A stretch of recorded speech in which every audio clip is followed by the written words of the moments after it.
ਤੁਸੀਂ ਸੁਣਿਆ ਹੋਵੇਗਾ, ਆਮ ਤੌਰ 'ਤੇ ਅਸੀਂ ਗੱਲਾਂ ਵੀ ਕਰਨੇ ਹਾਂ ਕਿ ਫਲਾਣਾ ਮੁਲਕ ਬੜਾ ਅਮੀਰ ਹੈ, ਫਲਾਣਾ ਮੁਲਕ ਬੜਾ ਗਰੀਬ ਹੈ, ਫਲਾਂ ਮੁਲਕ ਜਿਹੜਾ ਤਰੱਕੀ ਪਜ਼ੀਰ ਹੈ, ਫਲਾਂ ਮੁਲਕ ਜਿਹੜਾ ਉਹ ਤਰੱਕੀ ਯਾਫਤਾ ਹੈ। ਤੇ ਇਹ ਫ਼ਰਕ ਕਿਉਂ ਹੈ? ਇਹ ਆਮ ਸਵਾਲ ਹੈ, ਫ਼ਰਕ ਕਿਉਂ ਹੈ? ਬਾਬਾ ਜੀ ਆਦਮ अलैहिस्सलाम ਤੋਂ ਲੈ ਕੇ ਤੇ ਹੁਣ ਤੱਕ ਬੜੀ ਦੁਨੀਆ ਆਈ, ਬੜੇ ਇਨਸਾਨ ਜੰਮੇ। ਕੋਈ ਅਗਰ ਸਮਝ ਔਰ ਸ਼ਊਰ ਰੱਖਣ ਵਾਲਾ, ਕੋਈ ਖੁਦਾ ਨਖਾਸਤਾ ਉਹਨੂੰ ਕੋਈ ਜੈਨੇਟਿਕ ਪ੍ਰੋਬਲਮ ਨਾ ਹੋਵੇ, ਨੋਰਮਲ ਇਨਸਾਨ ਜਿਹੜਾ ਨਾ, ਉਹ ਅੱਲਾਹ ਤਾਲਾ ਨੇ ਉਹਦੀ ਫਿਤਰਤ ਦੇ ਵਿੱਚ ਇਹ ਰੱਖਿਆ ਸੱਚਾਈ। ਉਹ ਸੱਚਾਈ ਨੂੰ ਕਬੂਲ ਕਰਦਾ ਔਰ ਸੱਚਾਈ ਦੇ ਨਾਲ ਖਲੋਣ ਦੀ ਉਹਦੀ ਇਹ ਜਬਿਲਤ ਹੈ ਬੁਨਿਆਦੀ ਤੌਰ 'ਤੇ। ਲੇਕਿਨ ਜੰਮਣ ਤੋਂ ਬਾਅਦ ਉਹਦਾ ਮਾਹੌਲ, ਉਹਦਾ ਇਰਦ ਗਿਰਦ, ਜਿੱਥੇ ਉਹ ਰਹਿੰਦਾ, ਬਹਿੰਦਾ, ਵਸਦਾ, ਉਹਦੇ ਜਿਹੜੇ ਮਾਂ ਪਿਓ, ਉਹਦੇ ਭੈਣਾਂ ਭਰਾ, ਉਹਨਾਂ ਦੇ ਯਾਰ ਦੋਸਤ, ਉਹਦੀ ਮਹਿਫਲ, ਉਹਦਾ ਮੁਆਸ਼ਰਾ, ਇਹ ਬਹੁਤ ਕੁਝ ਸਿਖਾ ਦਿੰਦਾ ਉਹਨੂੰ। ਅਤੇ ਉਹ ਜਿਹੜੀ ਚੀਜ਼ ਰੱਬ ਨੇ ਉਹਦੀ ਬੁਨਿਆਦੀ ਤੌਰ 'ਤੇ ਤਖਲੀਕ ਦੇ ਵਿੱਚ ਰੱਖੀ ਹੈ ਨਾ, ਉਹਨੂੰ ਕਹਿੰਦੇ ਨੇ ਜ਼ਮੀਰ। ਜ਼ਮੀਰ ਜਿਹੜਾ ਇਹ ਡੈਫੀਨੇਟਲੀ ਇੱਕ ਵਾਰਨਿੰਗ ਸ਼ੁਰੂ ਕਰਦਾ ਦੇਣਾ। ਜਦੋਂ ਵੀ ਕੋਈ ਬੰਦਾ ਗਲਤ ਕੰਮ ਕਰਦਾ, ਗਲਤ ਕੰਮ ਵੇਖਦਾ, ਗਲਤ ਕੰਮ ਸੁਣਦਾ, ਅਤੇ ਹਰ ਇਨਸਾਨ ਦਾ ਜਿਹੜਾ ਜ਼ਮੀਰ ਹੈ ਨਾ, ਜਿਹੜੀ ਕਿ ਜਬਿਲਤ ਹੈ ਇਨਸਾਨ ਦੀ, ਜਿਹੜਾ ਕਿ ਤਖਲੀਕ ਕੀਤਾ ਗਿਆ ਜਿਹਦੀ ਬੁਨਿਆਦ 'ਤੇ, ਉਹ ਇੱਕ ਵਾਰਨਿੰਗ ਦਿੰਦਾ ਕਿ ਇਹ ਕੰਮ ਠੀਕ ਹੈ ਅਤੇ ਇਹ ਕੰਮ ਗਲਤ ਹੈ। ਹੁਣ ਤੁਹਾਨੂੰ ਇਸ ਗੱਲ ਦਾ ਪਤਾ ਹੈ ਕਿ ਜਿਹੜਾ ਬੰਦਾ ਵੀ ਕਿਸੇ ਨਸ਼ੇ 'ਤੇ ਲੱਗਦਾ ਨਾ, ਉਹ ਪਹਿਲਾਂ ਉਹਦੀ ਥੋੜ੍ਹੀ ਡੋਜ਼ ਹੁੰਦੀ ਹੈ, ਫਿਰ ਉਹਦੀ ਰਫਤਾ ਜਦੋਂ ਬਾਡੀ ਦੇ ਵਿੱਚ ਰਚ ਬਸ ਜਾਂਦਾ ਨਾ ਉਹ ਨਸ਼ਾ, ਉਹਦੀ ਖੁਰਾਕ, ਉਹਦੀ ਡੋਜ਼ ਫਿਰ ਵੱਧਦੀ ਜਾਂਦੀ ਹੈ। ਔਰ ਜਦੋਂ ਉਹ ਨਸ਼ੇ ਨੂੰ ਕੋਈ ਟਰੀਟਮੈਂਟ ਉਹਦੀ ਨਸ਼ਈ ਦੀ ਕਰਨੀ ਹੁੰਦੀ ਹੈ, ਤੇ ਫਿਰ ਉਹਨੂੰ ਰਫਤਾ ਉਹਦੀ ਡੋਜ਼ ਘਟਾਈ ਜਾਂਦੀ ਹੈ। ਉਹਦੇ ਨਸ਼ੇ ਦੇ ਜਿਹੜਾ ਕੋਈ ਕੋਕੇਨ ਹੈ, ਕੋਈ ਹੈਰੋਇਨ ਹੈ, ਜੋ ਕੁਛ ਵੀ ਹੈ, ਉਹਦੇ ਬਲੱਡਸ ਜਿਹੜੇ ਲੈਵਲ ਨੇ ਨਾ, ਉਹਨਾਂ ਨੂੰ ਯੱਕ ਅਗਰ ਗਿਰਾਇਆ ਜਾਵੇ ਨਾ, ਅਤੇ ਉਹਦੇ ਨਾਲ ਉਹ ਬੰਦੇ ਦੇ ਜਿਸਮ ਨੂੰ ਨੁਕਸਾਨ ਹੁੰਦਾ, ਉਸ ਨਸ਼ਾ ਕਰਨ ਵਾਲੇ ਨੂੰ ਨੁਕਸਾਨ ਪਹੁੰਚਦਾ। ਉਹਦਾ ਫਿਰ ਤਰੀਕਾ ਇਹ ਕਰਦੇ ਨੇ ਕਿ ਉਹ ਡੋਜ਼ ਜਿਹੜੀ ਹੈ ਘਟਾਉਂਦਿਆਂ ਜ਼ੀਰੋ ਤੋਂ ਲੈ ਆਉਂਦੇ ਨੇ। ਫਿਰ ਉਹਦੀ ਰੀਹੈਬਿਲਿਟੇਸ਼ਨ ਹੁੰਦੀ ਹੈ ਕਿ ਉਹ ਆਮ ਲੋਕਾਂ ਵਿੱਚ ਬਹਿਣ ਖਲੋਣ ਲੱਗ ਪੈਂਦਾ ਹੈ। ਇਸੇ ਤਰ੍ਹਾਂ ਹੀ ਸਾਡਾ ਜਿਹੜਾ ਜ਼ਮੀਰ ਹੈ ਨਾ, ਇਹ ਆਹਿਸਤਾ ਸਾਡੇ ਯਾਰ ਦੋਸਤ, ਸਾਡੇ ਪੇਰੈਂਟਸ, ਸਾਡਾ ਮੁਆਸ਼ਰਾ ਇਹਨੂੰ ਮਸਲਹਤ ਪਸੰਦ ਬਣਾ ਦਿੰਦਾ।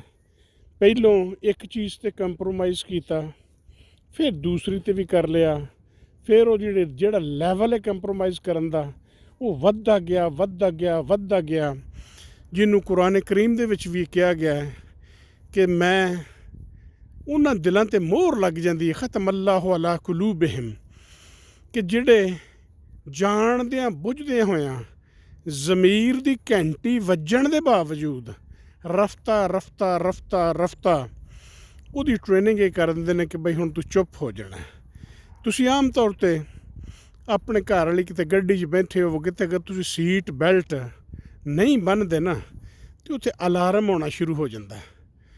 ਔਰ ਇਹ ਅਲਾਰਮ 2-3-4 ਮਿੰਟ ਉਹ ਵੱਜਦਾ ਰਹਿੰਦਾ, ਅਤੇ ਅਖੀਰ ਉਹ ਅਲਾਰਮ ਚੁੱਪ ਹੋ ਜਾਂਦਾ। ਇਹ ਜ਼ਮੀਰ ਵੀ ਇਨਸਾਨੀ ਜਿਸਮ ਦੇ ਵਿੱਚ ਉਹ ਅਲਾਰਮ ਹੈ ਜਿਹੜਾ ਬੁਨਿਆਦੀ ਤੌਰ 'ਤੇ ਤੁਹਾਨੂੰ ਦੱਸਦਾ ਕਿ ਭਾਈ ਤੂੰ ਇਹ ਗੱਲ ਗਲਤ ਕਰਨ ਡਿਆ, ਇਹ ਗੱਲ ਠੀਕ ਨਹੀਂ ਕਰਨ ਡਿਆ। ਦੂਸਰੀ ਗੱਲ ਫਿਰ ਇਹ ਆ ਜਾਂਦੀ ਹੈ ਕਿ ਜ਼ਮੀਰ ਦੇ ਨਾਲ ਆਰਗੂ ਕਰਨ ਲੱਗ ਪੈਣਾ, ਜ਼ਮੀਰ ਨੂੰ ਦਲੀਲਾਂ ਦੇਣ ਲੱਗ ਪੈਣਾ, ਨਹੀਂ ਇਹ ਨਹੀਂ ਇਸ ਤਰ੍ਹਾਂ, ਯਾਨੀ ਉਸ ਗੁਨਾਹ ਨੂੰ, ਉਸ ਗਲਤ ਕੰਮ ਨੂੰ ਜਿਹੜਾ ਕਿ ਜ਼ਮੀਰ ਤੁਹਾਡਾ ਦਰਵਾਜ਼ਾ ਖੜਕਾ ਰਿਹਾ ਹੈ, ਅਲਾਰਮ ਖੜਕਾਉਣ ਡਿਆ ਹੈ, ਉਹ ਭਾਈ ਤੂੰ ਗਲਤ ਕੰਮ ਕਰਨ ਡਿਆ, ਇਹ ਠੀਕ ਨਹੀਂ। ਤੇ ਤੁਸੀਂ ਉਹਨੂੰ ਦਲੀਲਾਂ ਦੇਣ ਲੱਗ ਪੈਂਦੇ ਹੋ ਆਪਣੇ ਜਿਹੜਾ ਵੀ ਕੰਮ ਤੁਸੀਂ ਕਰਨ ਡਏ ਹੋ ਉਸ ਜ਼ਮੀਰ ਦੀ ਆਵਾਜ਼ ਦੇ ਖਿਲਾਫ। ਜਿਹੜੇ ਮੁਆਸ਼ਰਿਆਂ 'ਚ ਤਰੱਕੀ ਨਹੀਂ ਹੁੰਦੀ ਨਾ, ਜਿਹੜੇ ਮੁਆਸ਼ਰੇ ਗਰੀਬ ਰਹਿੰਦੇ ਨੇ ਨਾ, ਜਿਨ੍ਹਾਂ ਮੁਆਸ਼ਰਿਆਂ ਦੇ ਵਿੱਚ ਬੁਨਿਆਦੀ ਇਨਸਾਨੀ ਹਕੂਕ ਅਦਾ ਨਹੀਂ ਹੁੰਦੇ, ਜਿਨ੍ਹਾਂ ਦੇ ਇਦਾਰੇ ਕਮਜ਼ੋਰ ਹੁੰਦੇ ਨੇ, ਉਹਨਾਂ ਦੇ ਵਿੱਚ ਬੁਨਿਆਦੀ ਤੌਰ 'ਤੇ, ਇਜਤਮਾਈ ਤੌਰ 'ਤੇ ਉਹਨਾਂ ਇਨਸਾਨਾਂ ਦੇ ਜ਼ਮੀਰ ਪਹਿਲੋਂ ਇਨਫਰਾਦੀ ਤੌਰ 'ਤੇ ਫਿਰ ਇਜਤਮਾਈ ਤੌਰ 'ਤੇ ਉਸ ਮੁਆਸ਼ਰਤ ਦਾ ਜ਼ਮੀਰ ਕੰਪਰੋਮਾਈਜ਼ ਹੋ ਚੁੱਕਿਆ ਹੁੰਦਾ। ਅਦਰਵਾਈਜ਼ ਹੁਣ ਅਗਰ ਉਹ ਜ਼ਮੀਰ ਦੇ ਮੁਤਾਬਕ ਬੋਲਦੇ ਰਹਿਣ, ਗੱਲ ਕਰਦੇ ਰਹਿਣ, ਇਹ ਕੋਈ ਜ਼ਰੂਰੀ ਨਹੀਂ ਕਿ ਉਹ ਤਲਵਾਰ ਉਹਨਾਂ ਫੜੀ ਹੈ ਅਤੇ ਉਹ ਜਹਾਦ ਹੀ ਕਰਦੇ ਰਹਿਣ ਹਰ ਵੇਲੇ ਇਸ ਗੱਲ 'ਤੇ, ਔਰ ਉਹ ਜ਼ਮੀਰ ਦੇ ਨਾਲ ਚਲਦਿਆਂ ਉਹ ਖੁਦਕੁਸ਼ੀ ਦੇ ਮੁਤਰਾਦਫ ਹੋ ਜਾਵੇ। ਹਾਂ, ਜਿਹੜੇ ਰੋਲ ਵਿੱਚ ਤੁਸੀਂ ਹੈਗੇ ਹੋ, ਤੁਸੀਂ ਕਿਸ ਉਸਤਾਦ ਹੋ ਅਤੇ ਤੁਸੀਂ ਉਸਤਾਦ ਦੇ ਫਰਾਇਜ਼ ਪੂਰੀ ਤਨਦਹੀ ਨਾਲ ਆਪਣੇ ਜ਼ਮੀਰ ਦੇ ਮੁਤਾਬਕ ਅਦਾ ਕਰੋ। ਅਗਰ ਤੁਸੀਂ ਕਿਸੇ ਐਸੀ ਜਗ੍ਹਾ ਤੋਂ ਜਿਹੜਾ ਕਿ ਪਬਲਿਕ ਸਰਵੈਂਟ ਤੁਸੀਂ ਬਿਊਰੋਕਰੈਟ ਹੋ, ਤੁਸੀਂ ਜੱਜ ਹੋ, ਤੁਸੀਂ ਜਰਨੈਲ ਹੋ, ਅਤੇ ਆਪਣੇ ਜ਼ਮੀਰ ਦੀ ਆਵਾਜ਼ ਸੁਣੋ। ਜੇ ਤੁਸੀਂ ਆਪਣੇ ਜ਼ਮੀਰ ਦੀ ਆਵਾਜ਼ ਨਹੀਂ ਸੁਣੋਗੇ ਅਤੇ ਤੁਹਾਡੀ ਜਿਹੜੀ ਅਲਾਰਮ ਵੱਜਦਾ ਨਾ, ਇਹ ਰਫਤਾ ਅਲਾਰਮ ਵੱਜਣਾ ਬੰਦ ਹੋ ਜਾਏਗਾ। ਇਹ ਵਾਰਨਿੰਗਸ ਜਿਹੜੀਆਂ ਤੁਹਾਡਾ ਜ਼ਮੀਰ ਤੁਹਾਨੂੰ ਇਸ਼ੂ ਕਰਨ ਡਿਆ ਨਾ, ਇਹ ਪਹਿਲੋਂ ਤਾਂ ਤੁਹਾਡੇ ਆਪਣੇ ਆਪ ਦੇ ਵਿੱਚ ਜਿਹੜਾ ਇਹ ਨੁਕਸਾਨ ਕਰਨਗੇ। ਤੁਹਾਡੀ ਆਪਣੀ ਜਿਹੜੇ ਕੰਪਰੋਮਾਈਜ਼ਸ ਹੋਣਗੇ ਉਹ ਤੁਹਾਨੂੰ ਨੁਕਸਾਨ ਦੇਣਗੇ। ਫਿਰ ਇਹ ਰਫਤਾ ਜਦੋਂ ਤੁਹਾਡੇ ਬੱਚਿਆਂ 'ਚ ਟਰਾਂਸਮਿਟ ਹੋਏਗਾ, ਤੁਹਾਡੇ ਇਹ ਜੈਨੇਟਿਕਲੀ, ਔਰ ਅੱਗੋਂ ਲੈ ਕੇ ਟੁਰ ਪਣਗੇ ਬੱਚੇ ਕਿ ਤੁਸੀਂ ਬੱਚਿਆਂ ਦੇ ਸਾਹਮਣੇ ਇੱਕ ਗਲਤ ਚੀਜ਼ ਦੀ ਜਸਟੀਫਿਕੇਸ਼ਨ ਦੇਣ ਵਾਸਤੇ ਆਪਣੇ ਜ਼ਮੀਰ ਦੀ ਆਵਾਜ਼ ਦੇ ਖਿਲਾਫ ਦਲਾਇਲ ਦੇਣਾ ਸ਼ੁਰੂ ਕਰ ਦਿਓਗੇ, ਅਤੇ ਬੱਚੇ ਜਿਹੜੇ ਨੇ ਉਹ ਕੁਝ ਹੀ ਸਿੱਖਣਾ ਸ਼ੁਰੂ ਕਰ ਦੇਣਗੇ। ਅਤੇ ਜਦੋਂ ਇੱਕ ਪੂਰੀ ਫਸਲ ਤਿਆਰ ਹੋ ਜਾਏਗੀ ਨਾ, ਕਿ ਜਿਹੜੀ ਕਿ ਜ਼ਮੀਰ ਅਤੇ ਮਸਲਹਤ ਪਸੰਦ ਲੋਕ ਆ ਗਏ ਨੇ, ਉਹਨਾਂ ਦੇ ਵਿੱਚ ਇੱਕ ਨੇਕੀ ਦਾ ਜਿਹੜਾ ਜਜ਼ਬਾ ਹੈ ਨਾ, ਜਿਹੜਾ ਅੱਲਾਹ ਤਾਲਾ ਨੇ ਉਹਨਾਂ ਦੀ ਜੈਨੇਟਿਕਸ 'ਚ ਪਾਇਆ ਸੀ, ਉਹ ਖ਼ਤਮ ਹੋ ਜਾਏਗਾ। ਜਦੋਂ ਉਹ ਖ਼ਤਮ ਹੋ ਜਾਏਗਾ, ਉਹਨਾਂ ਦਾ ਅਖਲਾਕ ਅਤੇ ਕਿਰਦਾਰ ਜਿਹੜਾ ਨਾ ਉਹ ਕੰਪਰੋਮਾਈਜ਼ ਹੋ ਜਾਏਗਾ, ਅਤੇ ਫਿਰ ਉਹਨਾਂ ਦਾ ਪੈਮਾਨਾ ਸਿਰਫ ਇਹ ਹੋਏਗਾ ਕਿ ਮੈਂ ਦੁਨਿਆਵੀ ਤਰੱਕੀ, ਮਟੀਰੀਅਲਿਸਟਿਕ ਤਰੱਕੀ ਮੈਂ ਕਿਵੇਂ ਕਰ ਸਕਣਾ।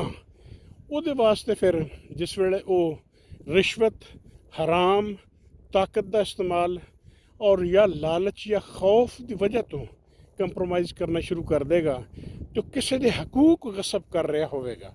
ਜਦੋਂ ਕਿਸੇ ਦੇ ਹਕੂਕ ਗਸਬ ਕਰ ਰਿਹਾ ਹੋਵੇਗਾ ਤੇ ਮੁਆਸ਼ਰਾ ਤਬਾਹੀ ਦਾ ਸ਼ਿਕਾਰ ਹੋ ਜਾਏਗਾ। ਉਹ ਮੁਆਸ਼ਰਾ ਇੰਤਸ਼ਾਰ ਦਾ ਸ਼ਿਕਾਰ ਹੋ ਜਾਏਗਾ, ਤੇ ਜਦੋਂ ਇੰਤਸ਼ਾਰ ਦਾ ਸ਼ਿਕਾਰ ਹੋ ਜਾਏਗਾ, ਜਿਹੜੀ ਤਖਲੀਕੀ ਸਲਾਹੀਅਤ ਹੈ ਉਸ ਮੁਆਸ਼ਰੇ ਦੇ ਅਫਰਾਦ ਦੀ ਇਨਫਰਾਦੀ ਤੌਰ 'ਤੇ ਔਰ ਇਜਤਮਾਈ ਤੌਰ 'ਤੇ ਉਹ ਮੁਕੰਮਲ ਤੌਰ 'ਤੇ ਮਫਲੂਜ ਹੋ ਕੇ ਰਹਿ ਜਾਏਗੀ। ਔਰ ਸਾਡੇ ਜਿਹੜੇ ਤਰੱਕੀ ਪਜ਼ੀਰ ਮੁਆਸ਼ਰੇ ਨੇ, ਉਹਨਾਂ ਦਾ ਸਭ ਤੋਂ ਬੜਾ ਅਲਮੀਆ ਇਹੀ ਹੈ। ਹੁਣ ਇੱਕ ਤਰੀਕਾਕਾਰ ਹੈ ਕਿ ਜਿਹੜੇ ਬੰਦੇ ਅੱਜ ਜੀ ਮੈਂ ਸੁਬਾਹ ਉੱਠਣਾ ਹੈ ਅਤੇ ਮੈਂ ਜ਼ਮੀਰ ਦੇ ਮੁਤਾਬਕ ਗੱਲ ਕਰਨੀ ਹੈ। ਹੁਣ ਤੁਸੀਂ ਜ਼ਮੀਰ ਦੇ ਮੁਤਾਬਕ ਗੱਲ ਕਰਨਾ ਸ਼ੁਰੂ ਕਰ ਦਿਓ, ਤੁਹਾਨੂੰ ਉਹਦੇ ਵਾਸਤੇ ਮੁਸ਼ਕਲਾਤ ਵਕਤੀ ਤੌਰ 'ਤੇ ਆ ਸਕਦੀਆਂ ਨੇ। ਤੁਸੀਂ ਆਵਾਜ਼ ਬੁਲੰਦ ਜ਼ਰੂਰ ਕਰਨੀ ਹੈ, ਤੁਸੀਂ ਸ਼ੋਰ ਜ਼ਰੂਰ ਕਰਨਾ ਹੈ। ਤੁਸੀਂ ਆਪਣੇ ਮਨ ਵਿੱਚ ਫੈਸਲਾ ਕਰ ਲਓ ਕਿ ਮੈਂ ਇਸ ਲਮਹੇ ਤੋਂ ਬਾਅਦ ਆਪਣੇ ਜ਼ਮੀਰ ਦੀ ਗੱਲ ਮੰਨਣੀ ਹੈ। ਮੈਂ ਕਿਸੇ ਬੰਦੇ ਨੂੰ ਐਸੇ ਦੀ ਗੱਲ ਨਹੀਂ ਮੰਨਣੀ ਜਿਹੜਾ ਮੈਨੂੰ ਜ਼ਮੀਰ ਦੇ ਖਿਲਾਫ ਬੋਲਣ ਵਾਸਤੇ ਆਮਾਦਾ ਕਰ ਰਿਹਾ ਹੈ।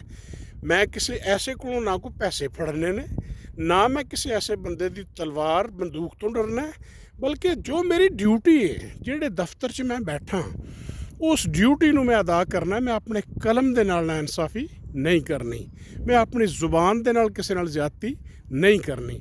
ਅਤੇ ਜਿਸ ਵੇਲੇ ਤੁਸੀਂ ਇਸ ਲੈਵਲ 'ਤੇ ਆ ਜਾਓਗੇ ਅਤੇ ਰਫਤਾ ਤੁਸੀਂ ਦੇਖੋਗੇ ਕਿ ਇਨਕਲਾਬ ਬਰਪਾ ਡੈਫੀਨੇਟਲੀ ਹੋ ਜਾਏਗਾ ਮੁਆਸ਼ਰੇ 'ਚ, ਔਰ ਉਹ ਮੁਆਸ਼ਰੇ ਤਰੱਕੀ ਪਜ਼ੀਰ ਤੋਂ ਤਰੱਕੀ ਯਾਫਤਾ ਮੁਆਸ਼ਰੇ ਬਣਨਾ ਸ਼ੁਰੂ ਹੋ ਜਾਣਗੇ।